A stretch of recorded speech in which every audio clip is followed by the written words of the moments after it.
Di tengah gemerlap kota ini ada kegelapan yang tersembunyi. Koruptor tersenyum penuh bangga, sementara hukum terjual murah. Di ruang-ruang pengadilan, keadilan tertinggal dalam bayangan. Kebenaran hanya ilusi semata. Saat uang berbicara, mereka tertawa. Hukum yang terbalik tak lagi suci. Koruptor berjalan bebas tanpa henti. Kita yang berteriak meminta keadilan hanya diabaikan dalam keheningan.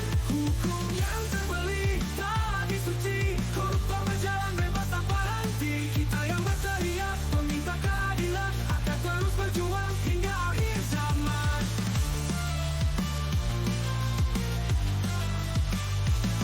Para hakim yang dulu terhormat kini tunduk pada kuasa yang mengikat.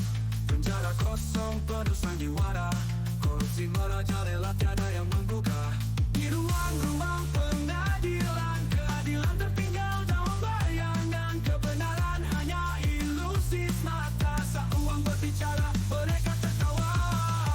Hukum yang terbalik tak lagi suci.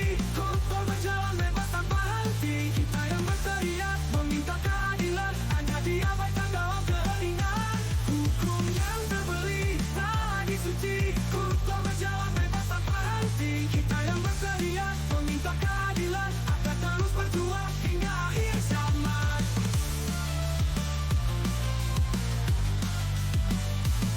Kita harus bangkit melawan arus ini, menggugat sistem yang penuh ironi. Dengan suara kita mari bergandengan menuntut perubahan dalam kesatuan.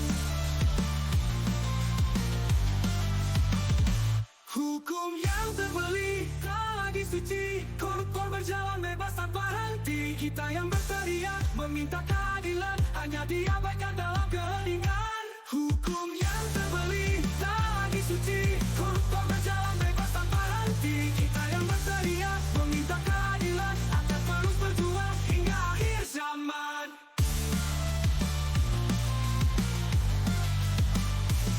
Di balik jeruji yang tak terlihat ada harapan yang masih menyala. Kita lawan dengan keberanian hingga hukum kembali pada kebenaran. Hukum yang terbalik tak lagi suci. Koruptor berjalan bebas tanpa henti. Kita yang berteriak meminta keadilan akan terus berjuang hingga akhir zaman.